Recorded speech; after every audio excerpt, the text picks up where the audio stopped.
ମୁଁ ଜାଣେ ତୁମେ ଥିଲ ସେ ସମୟର କଲେଜ କୁଇନ୍। ତୁମର ସାନ୍ନିଧ୍ୟ ପାଇବା ପାଇଁ, ତୁମ ସହିତ ପଦେ କଥା ହେବା ପାଇଁ ଆମ ପୁଅମାନଙ୍କ ଭିତରେ ଚାଲେ ପ୍ରତିଯୋଗିତା। ଏପରିକି କେତେଜଣ ୟଙ୍ଗ ଲେକ୍ଚର ବି ସେହି ସୁଯୋଗ ଅପେକ୍ଷାରେ ଥାଆନ୍ତି। ତୁମ ଆସିବା ବାଟକୁ ଚାତକ ପରି ଚାହିଁ ରହିଥାନ୍ତି। ତୁମର ଗୋଟେ ଚାହାଣୀ ତାଙ୍କ ହୃଦୟରେ ସୃଷ୍ଟି କରେ ଇନ୍ଦ୍ରଧନୁର ସପ୍ତ ରଙ୍ଗର ଛବି। ଡକ୍ଟରଙ୍କ ଚ୍ୟାମ୍ବର ଆଗରେ ପ୍ରବଳ ଭିଡ଼। ସିକ୍ୟୁରିଟି ଗାର୍ଡ ଜଣ ଜଣ କରି ଭିତରକୁ ଛାଡ଼ୁଥାନ୍ତି। ଏଥର ପାଳି ପଡ଼ିଲା ଜଣେ ମହିଳାଙ୍କର, ଯିଏକି ନିଜ ଚେହେରାକୁ ସମ୍ପୂର୍ଣ୍ଣ ଭାବେ ଷ୍ଟଲ୍ ଦ୍ୱାରା ଘୋଡ଼ାଇକି ରଖିଥାନ୍ତି। ସିକ୍ୟୁରିଟି କବାଟ ଖୋଲିଦେଲେ। ଭିତରକୁ ପ୍ରବେଶ କଲେ ମହିଳା। ଏ କ'ଣ? ସାରା ପରିବେଶ ଚନ୍ଦନ ବାସ୍ନାରେ ମହକି ଉଠିଲା। ଡକ୍ଟର ପଟ୍ଟନାୟକ କିଛି କହିବା ପୂର୍ବରୁ ପେସେଣ୍ଟ ସିଟ୍ରେ ବସିଗଲେ ସେହି ମହିଳା ଜଣକ। ଡକ୍ଟରଙ୍କର ପ୍ରଥମ କାମ ହେଲା ୱେଟ୍ ଆଣ୍ଡ ବିପି ଚେକ୍ କରିବା। ତେଣୁ କହିଲେ, ମ୍ୟାଡ଼ାମ୍, ଆପଣ ସେଇ ମେସିନ୍ ଉପରେ ଠିଆ ହୋଇଯାଆନ୍ତୁ। ମହିଳା ଜଣକ ଯାଇ ଠିଆ ହେଲେ। କିନ୍ତୁ ଏ କ'ଣ? ମନିଟରରେ ରିଡିଂ ଆସୁନି। ମେସିନ୍ ଉପରେ ସନ୍ଦେହ ଆସିଲା। ଥରେ ଦୁଇଥର ମେସିନ୍କୁ ବାଡ଼େଇ ଦେଲେ। ପୁଣି ଥରେ ଉପରେ ଛିଡ଼ା ହେବାକୁ ହିଁ କହିଲେ। ଏଥର ବି ଫେଲ୍। ନିଜ ମନ ମଧ୍ୟରେ ବିରକ୍ତ ହୋଇଗଲେ ଡକ୍ଟର ସାହେବ। ମହିଳାଙ୍କୁ ଡାକି ପେସେଣ୍ଟ ସିଟ୍ରେ ବସିବାକୁ କହି ବିପି ଚେକ୍ କରିବା ପାଇଁ ହାତରେ ଭିଡ଼ି ଦେଲେ ବେଲ୍ଟ। ଭାଲ୍ଭକୁ ପପିଂ କଲେ। ହେଲେ ମନିଟରରେ କିଛି ଶୋ କଲାନି। ଆଶ୍ଚର୍ଯ୍ୟ ହୋଇଗଲେ ଡକ୍ଟର ପଟ୍ଟନାୟକ। ଏ କ'ଣ? Weight machine fail, BP machine fail. ଏକ ପ୍ରକାର ଆଶ୍ଚର୍ଯ୍ୟ ମିଶ୍ରିତ ଭୟରେ ଶିହରି ଉଠିଲେ ସେ। ତଥାପି ମନ ଭିତରେ ଦମ୍ଭ ଧରି ଡକ୍ଟର ପଚାରିଲେ, ଆପଣଙ୍କ ନାଁ? ମହିଳା ଜଣକ ଉତ୍ତର ଦେଲେ, ଲେଟ୍ ପ୍ରଭାତୀ ଦାସ। ଡାକ୍ତର ତାଙ୍କ ମୁହଁକୁ ଚାହିଁ ଆଶ୍ଚର୍ଯ୍ୟ ହୋଇ ପଚାରିଲେ, ଲେଟ୍ ମାନେ ସ୍ୱର୍ଗତ? ହଁ ସାର୍, ଲେଟ୍। ମହିଳା ଜଣକ ଉତ୍ତର ଦେଲେ। ତାଙ୍କର ଲେଟ୍ କଥା ଶୁଣି ଡକ୍ଟର ପଟ୍ଟନାୟକ ଭୟଭୀତ ହୋଇ ଉଠିଲେ। କପାଳର କୁଞ୍ଚନ ହୋଇ ଉଠିଲା। ଦେହ ଶୀତେଇ ଉଠିଲା। ଦେହରୁ ଝାଳ ବାହାରିବା ଆରମ୍ଭ ହେଲା। ଶରୀରର ଲୋମ ଟାଙ୍କୁରି ଉଠିଲା। ଡକ୍ଟରଙ୍କର ଏପରି ଅବସ୍ଥା ଦେଖି ମହିଳା ଜଣକ କହିଲେ, ଭୟ କରିବାର କିଛି ନାହିଁ। କାଲି ଲେଟ୍ ନାଇଟ୍ରେ ବଡ଼ ବଜାର ପରେ ଯେଉଁ କାର୍ ଆକ୍ସିଡେଣ୍ଟ ହୋଇଥିଲା, ସେହି କାର୍ରେ ମୁଁ ଓ ମୋ ହଜବ୍ୟାଣ୍ଡ ଥିଲୁ। ମୋର ସିଭିୟର ଲେବର ପେନ୍ ହେବାରୁ ସେ କାର୍ରେ ମୋତେ ନେଇକି ସ୍ପିଡ୍ରେ ଏହି ହସ୍ପିଟାଲକୁ ଆସୁଥିଲେ। ଆଗରେ ଥିବା ଟର୍ଣ୍ଣିଂରେ ସ୍ପିଡ୍କୁ କଣ୍ଟ୍ରୋଲ କରିପାରିଲେନି। କାର୍ ଓଲଟି ପଡ଼ିଲା। ମୋତେ ସେନ୍ସଲେସ୍ ଅବସ୍ଥାରେ ହସ୍ପିଟାଲକୁ ଅଣାଗଲା। ମୋର ଅପରେସନ୍ ପରେ ପୁଅଟିଏ ହେଲା। ହେଲେ ଡକ୍ଟରମାନଙ୍କର ବହୁତ ଚେଷ୍ଟା ପରେ ବି ମୁଁ ବଞ୍ଚିପାରିଲିନି, ମରିଗଲି। ଏବେ କିନ୍ତୁ ମୋ ସ୍ୱାମୀ ଏହି ହସ୍ପିଟାଲରେ ମୃତ୍ୟୁ ସହିତ ସଂଗ୍ରାମ କରୁଛନ୍ତି। ତାଙ୍କୁ ଆପଣ ବଚାନ୍ତୁ ସାର୍। ସେ କେମିତି ବଞ୍ଚିବେ ସେ ଦାୟିତ୍ୱ ଆପଣଙ୍କର, ଆଉ ମୋ ପୁଅର ମଧ୍ୟ। କ'ଣ ଛୁଆଟା, ମା ବୋଲି କ'ଣ ଜାଣିଲା ନାହିଁ। ତା ପାଇଁ ସିଏ ହିଁ ମା ବାପା ହେବେ। ତାଙ୍କୁ ଆପଣ ବଞ୍ଚାଇ ଦିଅନ୍ତୁ। ନହେଲେ କଅଁଳ କଢ଼ିଟି ପ୍ରସ୍ଫୁଟିତ ହେବା ଆଗରୁ ଅକାଳରେ ଝଡ଼ି ପଡ଼ିବ। ଡକ୍ଟର ମନେ ମନେ ଭାବିଲେ, ଏହା ଅସମ୍ଭବ। ଏମିତି ଏମିତି କେତେ ରୋଗୀ ଆସନ୍ତି, ଯାଆନ୍ତି। କେହି ସ୍ୱଦେହରେ ଘରକୁ ଫେରେନ୍ତି ତ ଆଉ କାହାର ଶରୀର ଘରକୁ ଫେରିବା ବଦଳରେ ଯାଏ ଶ୍ମଶାନକୁ। ମୋର କାମ ହେଲା ରୋଗୀ ସେବା କରିବା, ତାଙ୍କ ରକ୍ଷଣାବେକ୍ଷଣ କରିବା ନୁହେଁ। ତାଙ୍କର ମନର କଥାଟିକୁ ବୁଝିପାରିଲେ ଲେଟ୍ ପ୍ରଭାତୀ ଦାସ। ସାର୍, ଆପଣ ଯାହା ଭାବୁଛନ୍ତି ମୁଁ ଜାଣିପାରୁଛି। ସେମିତି ଭାବନ୍ତୁନି। ମୁଁ ତ ଯାଇସାରିଲିଣି। ଆଉ ଆପଣ ଯଦି ସାହାଯ୍ୟ ନ କରନ୍ତି ଆମ ସଂସାର ଉଜୁଡ଼ିଯିବ। ମୋ ସ୍ୱାମୀଙ୍କୁ ଆପଣ ସେବା ଦରକାର। ମୋତେ ଡରୁଛନ୍ତି କି? ମୁଁ ମୃତ, ଅଶରୀରୀ ହୋଇପାରେ, କିନ୍ତୁ ଆପଣଙ୍କର କିଛି କ୍ଷତି କରିବିନି କି କ୍ଷତି ହେବାକୁ ଦେବିନି। ଖାଲି ଅନୁରୋଧ କରୁଛି, ମୋ ସ୍ୱାମୀଙ୍କୁ ବଞ୍ଚାଇ ଦିଅନ୍ତୁ। ତାଙ୍କର ସେନ୍ସ ଆସିଲା ପରେ ମୋତେ ନିଶ୍ଚୟ ଖୋଜିବେ। ମୋତେ ନ ଦେଖି ଆଖିରୁ ଲୁହ ଗଡ଼ାଇବେ। ମୋତେ ସେ ବହୁତ ଭଲ ପାଆନ୍ତି। ତାଙ୍କ ବିନା ସିନା ମୁଁ ବଞ୍ଚିପାରିବି, ହେଲେ ସେ ମୋ ବିନା ବଞ୍ଚିବା ଅସମ୍ଭବ। ଯିଏ ପାଣି ଗ୍ଲାସ୍ ହାତରେ ଆଣି ପିଅନ୍ତି ନାହିଁ, ମୁଁ ପ୍ୟାଣ୍ଟ ସାର୍ଟ ସଫା ନ କଲେ ମଇଳା ଡ୍ରେସ୍ ପଛେ ପିନ୍ଧିବେ, ହେଲେ ଖଣ୍ଡେ ସଫା କରନ୍ତି ନାହିଁ। ଖାଇବାକୁ ନଦେଲେ ଉପାସ ପଛେ ରହିବେ, ହେଲେ ହାତରେ ବାଢ଼ିକି ଖାଇବା ଜାଣିନାହାନ୍ତି। ମୁଁ ଜାଣିଛି ସେ କେବଳ ଜୀବନ ସାରା ଲୁହକୁ ସାଥୀ କରି ବଞ୍ଚିବେ। ତାଙ୍କର ଏଭଳି ଦାୟିତ୍ୱ ନଦି ଦେବା କଥା ଡକ୍ଟର ପଟ୍ଟନାୟକଙ୍କୁ ଆଦୌ ପସନ୍ଦ ଲାଗିଲାନି। ସେ କହିଲେ, ଦେଖନ୍ତୁ ମ୍ୟାଡ଼ାମ୍, ମୁଁ ଆପଣଙ୍କୁ ଚିହ୍ନେନି କି ଜାଣେନି, ଅଥଚ ଆପଣ ଏତେ ବଡ଼ ଦାୟିତ୍ୱ ମୋ ଉପରେ ଲଦି ଦେଉଛନ୍ତି କିପରି? ତାଙ୍କର କଥା ଶୁଣି ପ୍ରଭାତୀ କହିଲେ, ସାର୍, ଆପଣ ମୋ ପରିଚୟ ଜାଣିନାହାନ୍ତି, ସେଥିପାଇଁ ଏପରି କହୁଛନ୍ତି। ମୋ ପରିଚୟଟା ଜାଣନ୍ତୁ, ତାପରେ ନିଷ୍ପତ୍ତି କରିବେ। ଆପଣ +2 ଜୟଦେବ କଲେଜରେ ପଢ଼ୁଥିଲେ। ଲିତା ଥିଲା ଆପଣଙ୍କର ଲଭର, ଯିଏକି ଏବେ ଆପଣଙ୍କର ୱାଇଫ୍। ସିଏ ଥିଲା ମୋର ଅତି ପ୍ରିୟ ସାଙ୍ଗ। ଆପଣଙ୍କର ମନେ ଥିବ, ଯେତେବେଳେ ଆପଣଙ୍କ ଆପେଣ୍ଡିସାଇଟିସ୍ ବାହାରିଲା, ଆପଣ ଯନ୍ତ୍ରଣାରେ ଛଟପଟ ହେଉଥିଲେ। ଆମେ ଦୁହେଁ ଆମ ହଷ୍ଟେଲରେ ମିଛ କହି ଆସିକି ଆପଣଙ୍କୁ ହସ୍ପିଟାଲରେ ଆଡ଼ମିଟ୍ କରାଇଥିଲୁ। ଆପଣଙ୍କର ଅବସ୍ଥା ସିରିୟସ୍ ହୋଇଯିବାରୁ ସେହି ରାତିରେ ଅପରେସନ୍ ହୋଇଥିଲା। ଆପଣ ସେନ୍ସଲେସ୍ ଅବସ୍ଥାରେ ଥିଲେ। ସେତେବେଳେ ଲିତା ଆପଣଙ୍କୁ ଲୁଚି ଲୁଚି ଲଭ୍ କରୁଥିଲା, ତେଣୁ ଘରେ ଜଣାଇ ପାରିନଥିଲା। ହଠାତ୍ ତାଙ୍କ ବାପାଙ୍କ ଡାକରାରେ ସେ ଘରକୁ ଚାଲିଗଲା। ରାତି ସାରା ମୁଁ ଆପଣଙ୍କୁ ଜଗି ରହିଲି, କାଳେ କେତେବେଳେ ସେନ୍ସ ଆସିଯିବ। ତାଙ୍କର ଏ କଥା ଶୁଣି ଡକ୍ଟର ପଟ୍ଟନାୟକ କହିଲେ, ଓ ତୁମେ ଲୁସି? ସରି, ମୁଁ ତୁମକୁ ଚିହ୍ନି ପାରିଲିନି। ଆରେ ତୁମେ ତ ସେତେବେଳେ ଥିଲ କଲେଜ କୁଇନ୍। ତୁମକୁ ପାଇବା ପାଇଁ କଲେଜ ସାରା ପୁଅ ନିଜ ନିଜ ଭିତରେ କମ୍ପିଟିସନ୍ କରୁଥିଲେ। ଏପରିକି କେତେଜଣ ୟଙ୍ଗ ଲେକ୍ଚର ବି ସୁଯୋଗ ଅପେକ୍ଷାରେ ଥିଲେ। ମୁଁ ବି ତୁମକୁ ପାଇବା ଆଶାରେ ସେହି ପ୍ରତିଯୋଗିତାରେ ସାମିଲ ହୋଇଯାଇଥିଲି। ତୁମେ ମୋର ଚାଲିଚଳନ ଦେଖି ମୋତେ ବୁଝେଇ ଦେଇଥିଲ କି ଲିତା ମୋ ବିନା ବଞ୍ଚିପାରିବନି। ତେଣୁ ତୁମ ପିଛା ଛାଡ଼ି ଲିତାର ଲଭ୍କୁ ଆକ୍ସେପ୍ଟ କରିବା ପାଇଁ। ସେଇଦିନ ମୁଁ ଜାଣିଥିଲି ଲିତା ସହିତ ତୁମର ଦୋସ୍ତିର ଗଭୀରତା। ଏଥର ଚିହ୍ନି ପାରିଲେ ତ? ପଚାରିଲେ ପ୍ରଭାତୀ ଓରଫ ଲୁସି ମ୍ୟାଡ଼ାମ।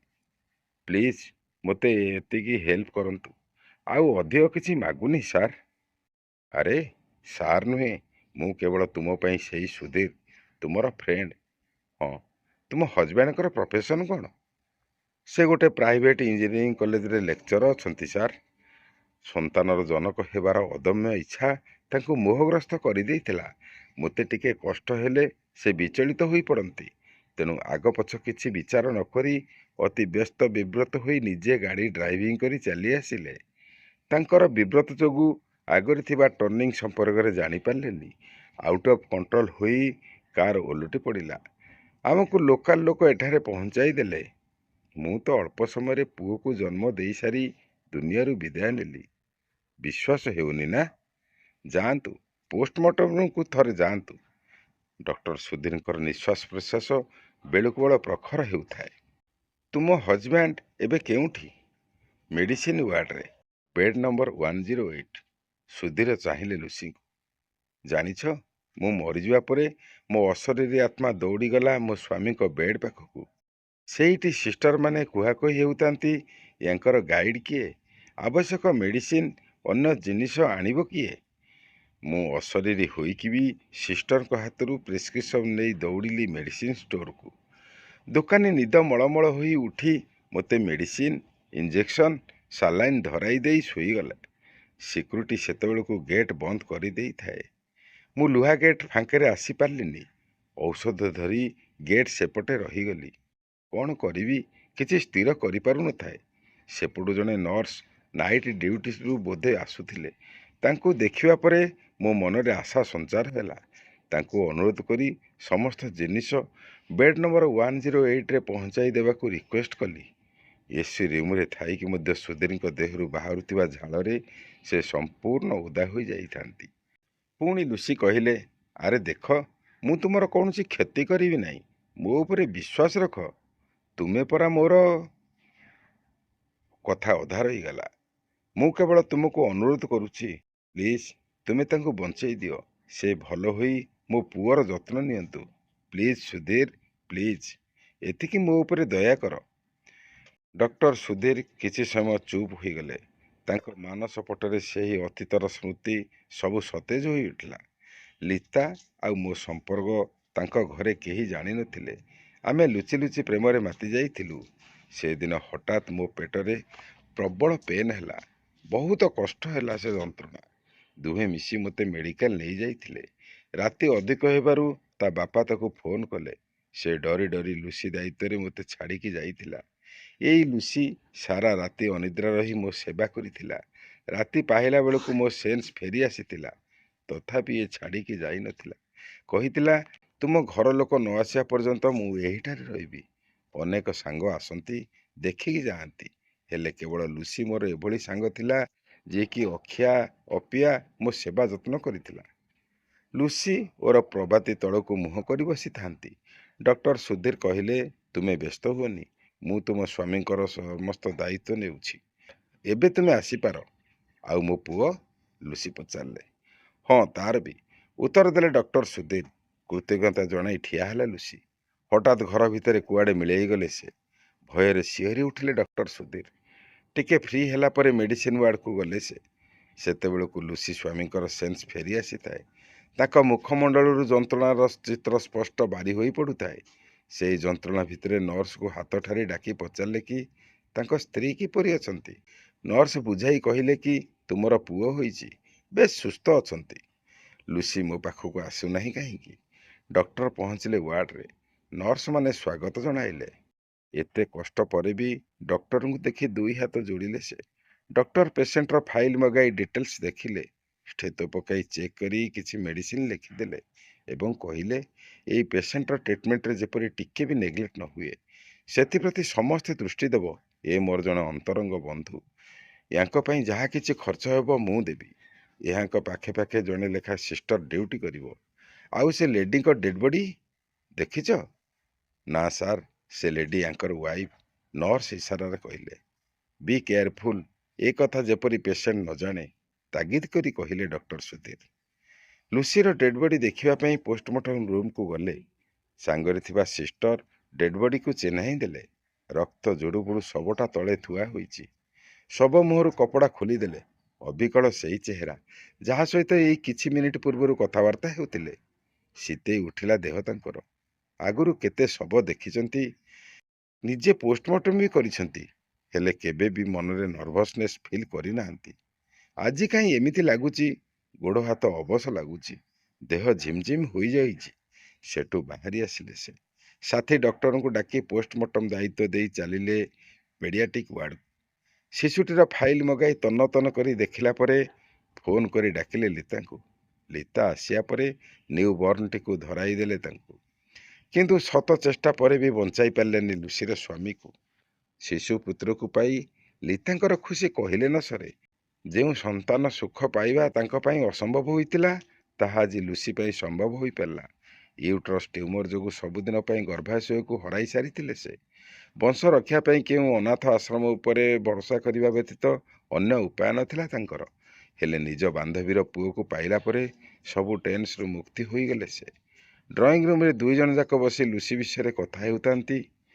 ଆମ ଭଲ ପାଇବା ଠାରୁ ଆରମ୍ଭ କରି ଆମ ମ୍ୟାରେଜ ପର୍ଯ୍ୟନ୍ତ ସବୁଥିରେ ଆମକୁ ସାହାଯ୍ୟ କରି ଶେଷରେ ଆମ ବଂଶରକ୍ଷା କରିଲା। ତାରି ଦାନ ଆମକୁ ବାପା ମା ହେବାର ସୌଭାଗ୍ୟ ଦେଲା। ସବୁଦିନ ପାଇଁ ଆମକୁ ଋଣୀ କରି ଚାଲିଗଲା ସେ। ଏମିତି ପୁଅକୁ କୋଳରେ ଧରି ଡକ୍ଟର ସୁଧୀର ଓ ଲିତା କଥା ହେଉଛନ୍ତି। ଝରକା ସେପଟୁ ଭାସି ଆସିଲା ଏକ ସ୍ୱର। ଧନ୍ୟବାଦ ସୁଧୀର, ଧନ୍ୟବାଦ ଲିତା। ତୁମେ ଦୁହେଁ ମୋ ପୁଅକୁ ନୂଆ ଜୀବନ ଦେଇଛ, ସେଥିପାଇଁ ମୁଁ ତୁମ ପାଖରେ ଋଣୀ। ସଙ୍ଗେ ସଙ୍ଗେ ସୁଧୀର କହିଲେ, ମୋତେ କ୍ଷମା କରିଦେବ ଲୁସି, ମୁଁ ତୁମ ଅନୁରୋଧ ରଖିପାରିଲି ନାହିଁ। ତୁମ ସ୍ୱାମୀଙ୍କୁ। ନା ନା ଡକ୍ଟର, ତୁମେ ମନ ଦୁଃଖ କରନି। ତୁମେ ଡାକ୍ତର ହିସାବରେ ଯାହା କରିବା କଥା ତାଠାରୁ ଅଧିକ କିଛି କରିଛ। ତାଙ୍କର ଆୟୁଷ ନଥିଲା। ମୋ ପୁଅ ଲିତାର କୋଳ ପୂର୍ଣ୍ଣ କରିଛି। ହଁ ଲିତା, କେବେ ବି ଭାବୁନି କି ସେ ମୋ ପୁଅ ବୋଲି। ଏ ଜନ୍ମରେ ତୋ ସହିତ ତ ଆଉ ଦେଖା ହୋଇପାରିଲାନି। ଯଦି ଆଉ କେଉଁ ଜନ୍ମରେ ଭଗବାନ ମୋତେ ତୋ ଋଣ ସୁଝାଇବା ପାଇଁ ଜନ୍ମ ଦିଅନ୍ତି, ତେବେ ମୁଁ ନିଶ୍ଚୟ ଚେଷ୍ଟା କରିବି ଋଣ ପରିଶୋଧ କରିବା ପାଇଁ। ମୋତେ ଭୁଲ ବୁଝିବୁନି ସାଙ୍ଗ। ମୁଁ ଆଜି ତୋ ପାଖରେ ଅଳି କରୁଛି, କାନିପାତି ଭିକ ମାଗୁଛି। ତୁ ମୋ ପୁଅକୁ ହତାଦାର କରିବୁନି, କେବେ ବି ପର ପିଲା ଭାବିବୁନି। ଆମେ ବି ଏ ଦୁନିଆରେ ନଥିବୁ ଯେ ନିଜ ପିଲା ବୋଲି ଡିମାଣ୍ଡ କରିବୁ।